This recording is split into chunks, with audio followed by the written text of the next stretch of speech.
Mike, I think SMU had 9 sacks on Saturday against Virginia. Can you just talk about the challenge that front seven poses to you guys? Yeah, they're really good. They have a ton of talent, and when you look at their roster, it is a very experienced roster. I mean, senior, Latin, juniors, guys that have played a lot of football, transfers, and depth. You know, they're rolling a lot of guys up front. They're playing fresh legs on the D line. Very, very impressive on film. Uh, Obviously, for us, you know, we've got to stay out of those predictable situations and then do a good job of making sure that we can get the ball out quick. I believe you made another change or two on your O line last week.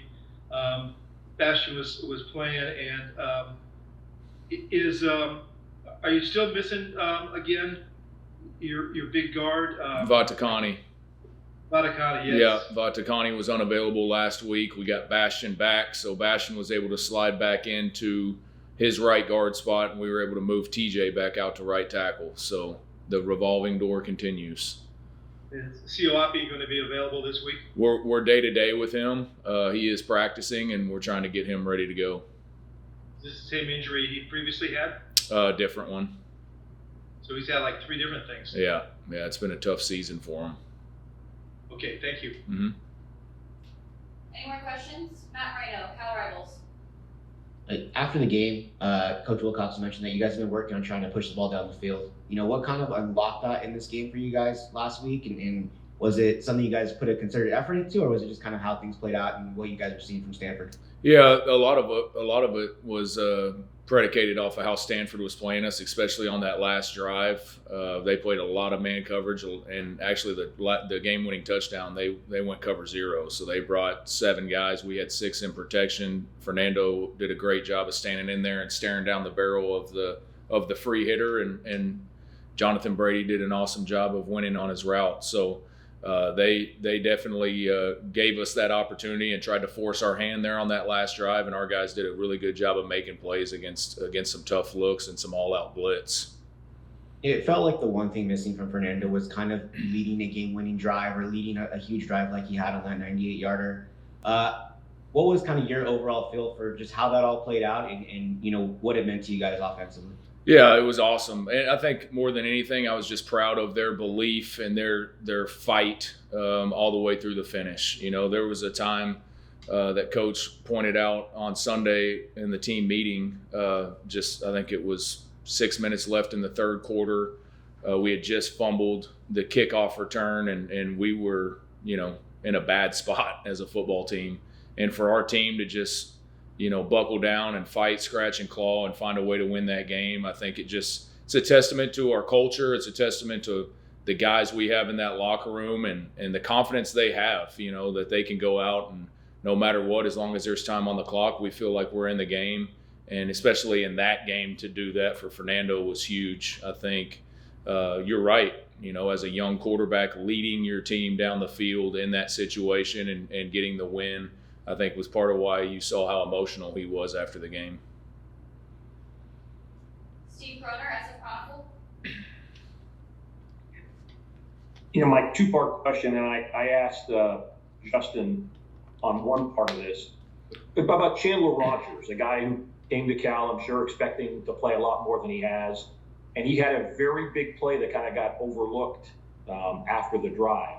So, A, how have you appreciated his demeanor throughout the season? And B, I know you guys have used a few wrinkles with him and Fernando on the field. Can we expect that this Saturday and in whatever bowl game you do? Yeah, I can't say enough good things about Chandler. You mentioned it. He's a 6-year senior. He's played a lot of football. He's had a ton of success and came in here to compete for the starting job. And I know it hasn't worked out the way that he wanted it to, but he has never deviated from who he is as a person, his work ethic, his mentality, and he's been an unbelievable teammate. He does anything we ask him to do, and for him to come in, we felt like in that 4-minute situation, we knew we had to run the ball, we knew we had to get a first down, and whether we were going to run him or not, the first play we handed to Jaden for a 7-yard gain, but just the the threat of having him out there with some quarterback run stuff, we felt like would help us in that situation. And then, like you said, the third down quarterback counter, going to get that game-winning first down so that we could get in the victory formation was huge. And then just, well, you have, I know at Wake Forest you did it, and I think you did it in the big game as well. Yeah. So that's It just. seems like you've been close to kind of getting a really big play out of that, but it hadn't quite worked. We're putting together a little. It's a fun package. The guys enjoy it, and it's something that we'll continue to build off of for sure. Thank you, sir. We'll head back to Matt. After the game, Jonathan Brady, we asked him, like, can you break down your 2 touchdowns? And he's like, I can't. I blanked out. I just don't remember them. And what can you say just about his play and his ability to make big plays in those moments? Yeah, he played unbelievable. And, everybody saw kind of the step up in the end of that touchdown. But if you watch the route that he ran on that first touchdown, I mean, it was he made the defender fall on the ground. So he played with great technique, great speed all day. I think he's just gaining confidence. And in that game, when you're able to make plays like that in that game, in that environment, I think, man, he's gonna really take that momentum and run with it moving forward. I've been so proud of him. He's a guy that's done nothing but work extremely hard since he's been here. He's humble, but he's also hungry to get better every single day. It's easy to see those plays and remember those from that game. And I asked Coach Wilcox about maybe some unsung heroes that we didn't notice during that game. Were there any of those on offense that you really point to and look at, when you look back at that game? Yeah, I mean, we gave a game ball to Jack Injuries. We thought he had his best game blocking that he's had of the season. And so, Jack obviously has gotten a ton of attention this year for what he's done as a pass catcher, but he had his best game blocking and still made some big plays, including the 4th down conversion to keep the drive alive. So, again, it's something that we've talked about a lot offensively, and each game kind of takes you down a different path. It's different guys stepping up. It's depending on how the defense is playing you. It's depending on game plan, what we've got in. But I've just been so proud of our guys on offense for staying the course. Everybody's in it together, pulling the rope in the same direction and being happy for each other. Whether Jack has 10 catches for 100 yards or 3 catches and has his best game blocking, everybody's trying to do whatever it takes to win. That 4th down conversion, it felt like the game maybe teetered on that being converted. How important, as you look back, was that play? Yeah, it was huge. It was huge. We knew in that situation we had to convert right there. We had a play that we have repped a ton, and our guys, have a ton of confidence in, and we had a couple guys open there. Protection was solid, and Fernando was able to get really all the way through his progression and find Jack. We'll circle back to Steve.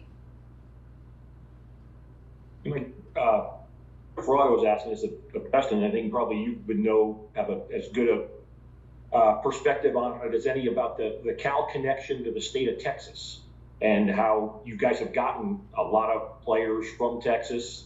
I believe you have a lot of experience there. What do you think the allure is of Cal for kids who play football in Texas in high school? Yeah, I just think there's so many good football players in Texas, and the brand of high school football down there, you get really good developed players out of the Texas high schools. And I think, even before I got here, the Cal roster had, I was surprised when I first got to Cal how many Texas guys were on the roster. And then obviously since I've been here and Coach Gilbert's been here and we've had some more Texas connections on our roster, we've added even more. But I think once you have those guys and then you start to recruit the next batch of Texas kids out to California and they feel comfortable with, there are 20, 25 guys in the locker room that are from Texas, and I'm not going to be the outlier out here on the West Coast. And then with the way that conferences have realigned, I mean, we're getting to go back to Texas and play on Thanksgiving, which, that's a big selling point for kids. And now really it doesn't matter where you play, you're going to travel all over the country anyway. So I think you're going to see kind of more kids spread out across the country just because of it used to be a lot more regional in recruiting with, hey, I'm from the South, I want to play in the Big 12. And well, the Big 12 now goes from Salt Lake City to Orlando, Florida. I want to play in the SEC is probably as close as it gets to being in its own region, but every other conference in the country is literally nationwide. So you're going to see more and more players not necessarily be as concerned with what region they're playing in, but more where's the best fit for me to get on the field, play, where can I be around a coaching staff that's going to, take care of me, develop me. And so that's what I think we offer here at Cal for those kids from Texas. Thank you, sir. Go to Ron Kroichik from the SF Chronicle. You kind of answered part of my question there at the end there. I was just sort of curious how the change from the Pac-12 to the ACC affect the recruiting dynamic. And as you mentioned, everything's more coast to coast.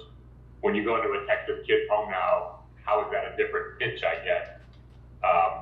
Now that it's not all on the West Coast, the fact that you do have games back there.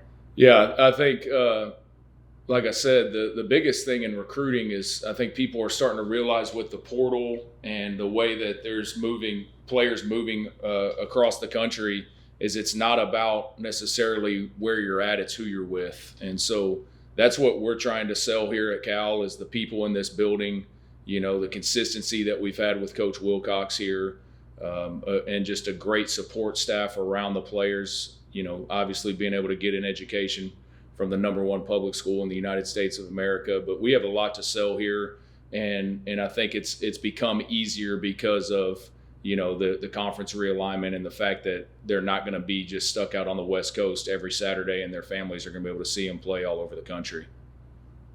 Thank you.